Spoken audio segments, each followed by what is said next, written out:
శ్రీ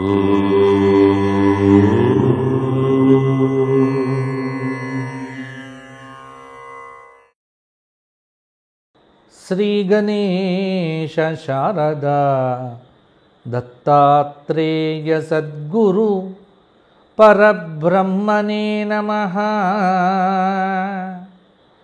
వసుదేవసుతం దేవం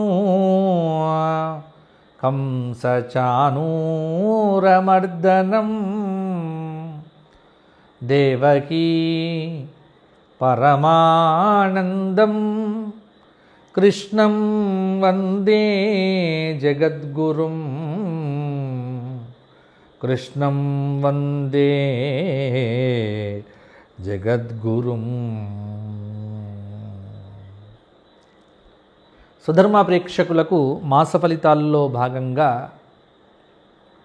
మీనరాశి వారికి అక్టోబరు నెల ఆశ్వయుజ మాసం ఎలా ఉంది అనేది ఇప్పుడు చూద్దాము. పూర్వాభాద్ర 4వ పాదము, ఉత్తరాభాద్ర 4 పాదాలు, రేవతి 4 పాదాలు కలిస్తే కుంభరాశి మీనరాశి. మీనరాశి వారికి మరి గ్రహ సంచారమును బట్టి ఫలితములు కదా. ఈ అక్టోబరు నెలలో గ్రహ సంచారము మీనరాశి వారికి ఎలా ఉంది అని చూస్తే, చతుర్థ స్థానంలో ఉన్న బృహస్పతి అక్టోబరు 19వ తేదీ నుంచి పంచమ స్థానములోకి వస్తున్నాడు. కొంత నయమవుతుంది, ఒక నెల రోజులు మీకు పండుగ. శనైశ్వరుడు మీనంలోనే సంచారం చేస్తున్నాడు, జన్మశని, చెప్పాల్సిన పనిలే. 12వ స్థానంలో రాహు ఉన్నాడు, వ్యయం, ఇబ్బంది. 6వ స్థానంలో కేతు ఉన్నాడు, కొంత పర్వాలేదు.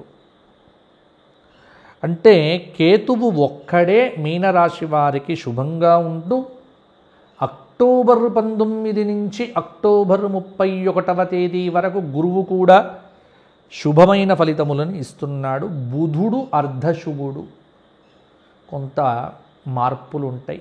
కన్యలో ఉన్న బుధుడు కదా. శారీరక మానసిక ఇబ్బందులు అధికంగా ఉంటాయి మీనరాశి వారికి. ముఖ్యమైనటువంటి కార్యక్రమములను మాత్రమే పూర్తి చెయ్యండి. జీవిత భాగస్వామితో, భార్య భర్తతో, భర్త భార్యతో పోట్లాటలు జరిగే ఆస్కారం ఉంది. మౌనంగా ఉండటం మంచిది. బంధుమిత్రుల సూటిపోటి మాటలు, బంధుమిత్రుల నిరాదరణ మొదలైనటువంటివి కూడా మీ వ్యక్తిగతమైనటువంటి జీవితము మీద ప్రభావము చూపించవచ్చు. కలిసి వ్యాపారం చేసేటువంటి వ్యాపార భాగస్వాముల మధ్య చిచ్చు పుట్టే అవకాశము, ఒకరి మీద ఒకరికి అపనమ్మకముతో ఇబ్బందులు ఎదుర్కోవచ్చు. నిరుద్యోగులైనటువంటి వారికి మాత్రము అక్టోబర్ నెల చివరి వారంలో ఉద్యోగము వచ్చే ఆస్కారము అధికంగా ఉంది. ఒకటేంటంటే విపరీతమైనటువంటి వైరాగ్య ధోరణి పెరుగుతుంది మీనరాశి వారిలో.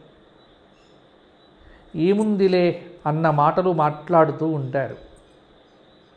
మాట్లాడితే వైరాగ్య ధోరణి ఎదుటి వ్యక్తుల మీద అత్యంత ప్రభావాన్ని చూపించవచ్చు. కొంత సమాజంలో కీర్తి ప్రతిష్టలకైతే డోకా రాకపోవచ్చు. అక్టోబరు నెలలో చివరి వారం నిండా శుభ ఫలితాలు. మీనరాశి వారికి చెప్పుకోదగిన సూచన ఏమిటి? తన కోపమే తన శత్రువు, తన శాంతమే తనకు రక్ష. ఈ పద్యం మీకోసమే. మీరు ఎవ్వరి మీద కోపం తెచ్చుకోవద్దు, ఆ కోపము మీకు ఇబ్బంది. ఎవ్వరిని ఏమీ అనకండి. మీరంత శాంతంగా ఉంటే మీరంత ప్రశాంతంగా ఉంటారు. ఇప్పుడు ఏమీ చెయ్యకండి. భవిష్యత్తుకు సంబంధించిన ప్రణాళికలు రచించటానికి ఈ మాసం పెట్టుకోండి. సహనాన్ని కోల్పోకండి. ఒకటేంటంటే విద్యార్థులైనటువంటి వారు మీనరాశి వారు బద్ధకాన్ని విడిచిపెట్టండి. కూర్చున్న చోటే కూర్చొని ఏ పని చేయకుండా టీవీల ముందు మొబైల్ ఫోన్లు పట్టుకొని కాలక్షేపం చేస్తే ఖచ్చితంగా ఇబ్బంది పడతారు. మీనరాశి విద్యార్థులు కోర్సుల్లో పైకి వెళ్ళలేరు, ఇబ్బంది పడతారు. జాగ్రత్తగా ఉండండి. ధన నష్టము, భయాందోళనలు అధికమవుతాయి. ఉద్యోగంలో ఉన్నటువంటి వారికి విపరీతమైన ఒత్తిడి, ఉద్యోగ భద్రత ఉండకపోవచ్చు. కొంత మొహమాటంతో ధన వ్యయం అనేటువంటిది అవుతుంది. పరిస్థితులు అనుకూలిస్తాయి. కుటుంబ వ్యవహారములు కూడా చికాకులు కలిగించవచ్చు. గృహయోగ పథకానికై ప్రణాళికలు సిద్ధమవుతాయి. నిరుద్యోగులకు ప్రైవేట్ సంస్థల్లో ఉన్నటువంటి వారికి కొంత ఇబ్బందికరమైనటువంటి కాలము. గృహ క్రయ విక్రయాలకు దూరంగా ఉండటం చాలా మంచిది. మీనరాశి స్త్రీలకు అనారోగ్య సూచన. ముఖ్యంగా ఈ మాసమంతా కూడా ప్రయాణాల్లో జాగ్రత్తలు పాటించండి. ఒకటేంటంటే పరిహారాల విషయానికి వస్తే అర్ధనారీశ్వర స్తోత్రపారాయణము, నవగ్రహ ప్రదక్షిణములు చేయటము, ప్రతినిత్యము హనుమాన్ చాలీసా పారాయణము 5 సార్లు హనుమత్ దేవాలయంలో హనుమంతుడికి ఎదురుగా కూర్చొని చెయ్యటము, శనికి తైలాభిషేకాదులు చేయించుకోవటం, ఈశ్వర దేవాలయానికి నువ్వుల నూనె దానం చెయ్యటము, తరచుగా మాస శివరాత్రులు వస్తే అభిషేకాదులు చేయించడము శివుడికి. ఈ మొదలైనటువంటి పనులు గనక పరిహారముల రూపంలో చేస్తే అద్భుతమైనటువంటి ఫలితములు వస్తాయి. కాబట్టి ఇది చెయ్యండి. మీకు మంచి జరుగుతుంది, మీకు శ్రేయస్సు కలుగుతుంది, మీకు లాభం కలుగుతుంది. ఎంత దైవారాధన చేస్తే మీనరాశి వారు అంత బాగుంటారు. ఇది లెక్క పెట్టుకోండి. ఇక మీనరాశి వారు వ్యక్తిగత జాతకంలో కనుక మంచి దశ అంతర్దశలు నడిస్తే మీకు తప్పకుండా మంచి జరుగుతుంది. అవి తెలుసుకోవాలంటే కింద కనిపిస్తున్న నెంబర్కు ఫోన్ చేసి వ్యక్తిగత జాతక విశ్లేషణ కోసం నా నెంబర్కు సంప్రదించండి.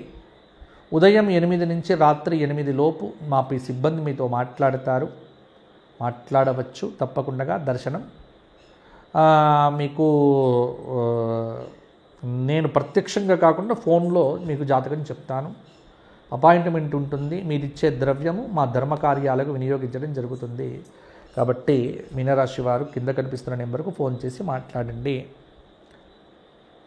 మీనరాశి వారు బాగుండాలి, మీకు అంతా మంచి జరగాలి అని కోరుకుంటూ మరలా వచ్చే మాసం కలుసుకుందాం. అంతవరకు సెలవు. జై శ్రీరామ్, జై శ్రీరామ్, జై శ్రీరామ్. లోకా సమస్తాః సుఖినో భవంతు.